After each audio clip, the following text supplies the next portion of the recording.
Della finished his cry and attended to his cheeks with the powder rag. He stood by the window and looked out dully at a gray cat walking a gray fence in a gray backyard. Tomorrow would be Christmas Day, and he had only $1.87 with which to buy Jim a present. He had been saving every penny he could for months, with this result. Now, there were two possessions of the James Dillingham Youngs in which they both took a mighty pride. One was Jim's gold watch that had been her mother's and her grandmother's. The other was Della's hair. So now Della's beautiful hair fell about him, rippling and shining like a cascade of brown waters. It reached below his knee and made itself almost a garment for him. And then he did it up again nervously and quickly. Once he faltered for a minute and stood still while a tear or two splashed on the worn red carpet. Hey everyone, welcome back to Swap Stories. This is the series where we take classic books and swap their gendered language. Today's story is The Gift of the Magi, originally written by O. Henry.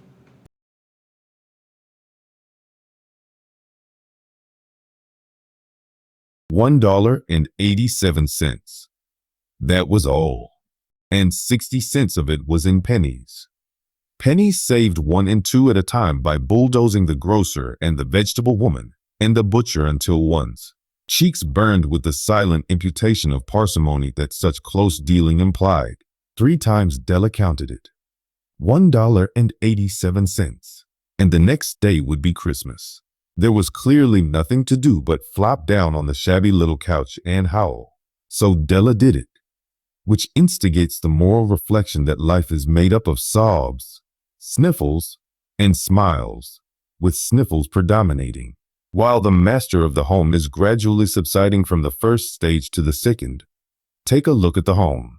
A furnished flat at $8 per week. It did not exactly beggar description, but it certainly had that word on the lookout for the mendicancy squad. In the vestibule below was a letter box into which no letter would go, and an electric button from which no mortal finger could coax or ring. Also appertaining thereunto was a card bearing the name James Dillingham Young. The Dillingham had been flung to the breeze during a former period of prosperity when its possessor was being paid $30 per week. Now, when the income was shrunk to $20, though, they were thinking seriously of contracting to a modest and unassuming D. But whenever Miss James Dillingham Young came home and reached her flat above, she was called Jim, and greatly hugged by married Mr. James Dillingham Young, already introduced to you as Della, which is all very good. Della finished his cry and attended to his cheeks with the powder rag. He stood by the window and looked out dully at a gray cat walking a gray fence in a gray backyard. Tomorrow would be Christmas Day, and he had only $1.87 with which to buy Jim a present. He had been saving every penny he could for months, with this result. $20 a week doesn't go far. Expenses had been greater than he had calculated. They always are. Only $1.87 to buy a present for Jim. His Jim. Many a happy hour he had spent planning for something nice for her. Something fine and rare and sterling. Something just a little bit near to being worthy of the honor of being owned by Jim. There was a pier glass between the windows of the room. Perhaps you have seen a pier glass in an $8 flat. A very thin and very agile person may, by observing her reflection in a rapid sequence of longitudinal strips, obtain a fairly accurate conception of her looks. Della, being slender, had mistressed the art. Suddenly he whirled from the window and stood before the glass. His eyes were shining brilliantly, but his face had lost its color within 20 seconds. Rapidly he pulled down his hair and let it fall to its full length. Now, there were two possessions of the James Dillingham Youngs in which they both took a mighty pride. One was Jim's gold watch that had been her mother's and her grandmother's. The other was Della's hair. Had the King of Sheba lived in the flat across the airshaft, Della would have let his hair hang out the window someday to dry just to depreciate Her Majesty's jewels and gifts. Had King Solomon been the cleaner, with all her treasures piled up in the basement, Jim would have pulled out her watch every time she passed, just to see her pluck at her beard from envy. So now Della's beautiful hair fell about him, rippling and shining like a cascade of brown waters. It reached below his knee and made itself almost a garment for him. And then he did it up again nervously and quickly. Once he faltered for a minute and stood still while a tear or two splashed on the worn red carpet.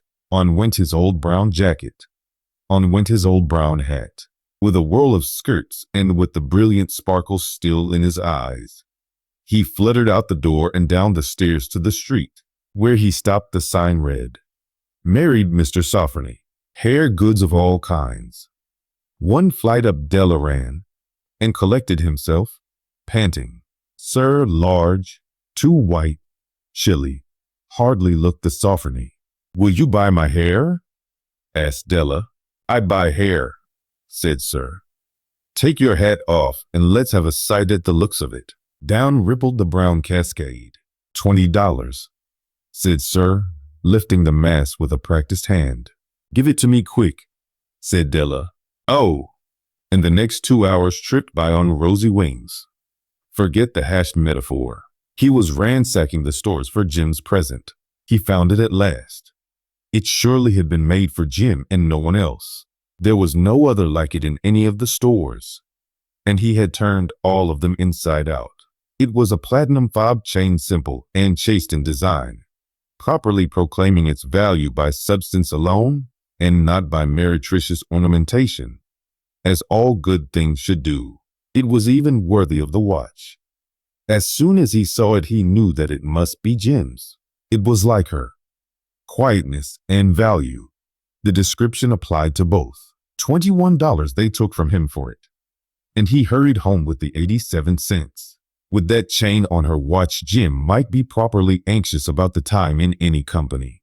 Grand as the watch was, she sometimes looked at it on the sly on account of the old leather strap that she used in place of a chain.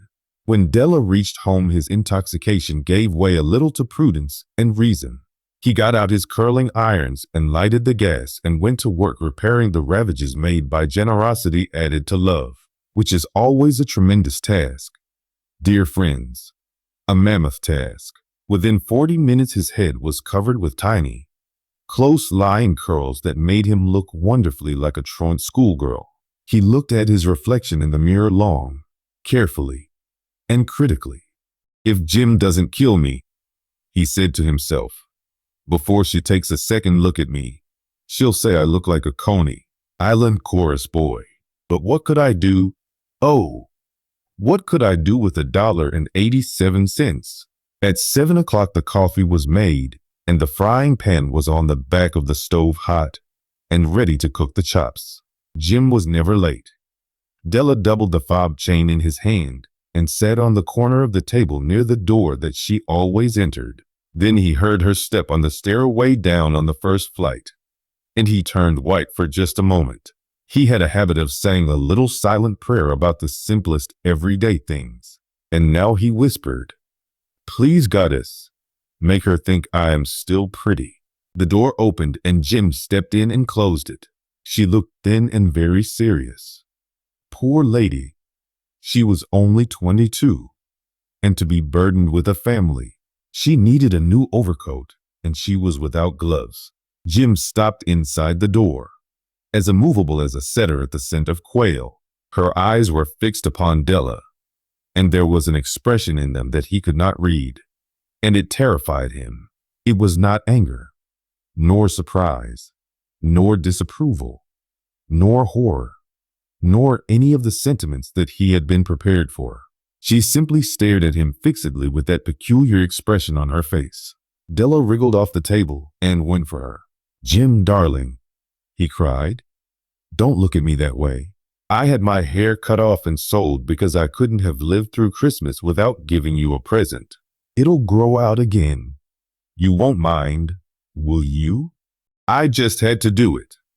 My hair grows awfully fast.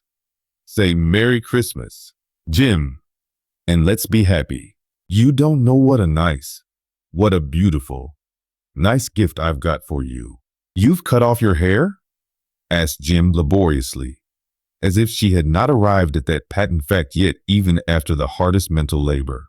"Cut it off and sold it," said Della. "Don't you like me just as well, anyhow? I'm me without my hair, ain't I?" Jim looked about the room curiously. "You say your hair is gone?" she said, with an air almost of idiocy. "You needn't look for it," said Della. "It's sold. I tell you, sold and gone, too. It's Christmas Eve, girl. Be good to me, for it went for you."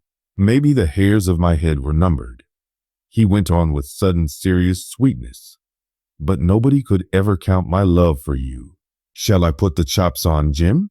Out of her trance, Jim seemed quickly to wake. She enfolded her Della. "For 10 seconds, let us regard with discreet scrutiny some inconsequential object in the other direction. $8 a week or $1 million a year.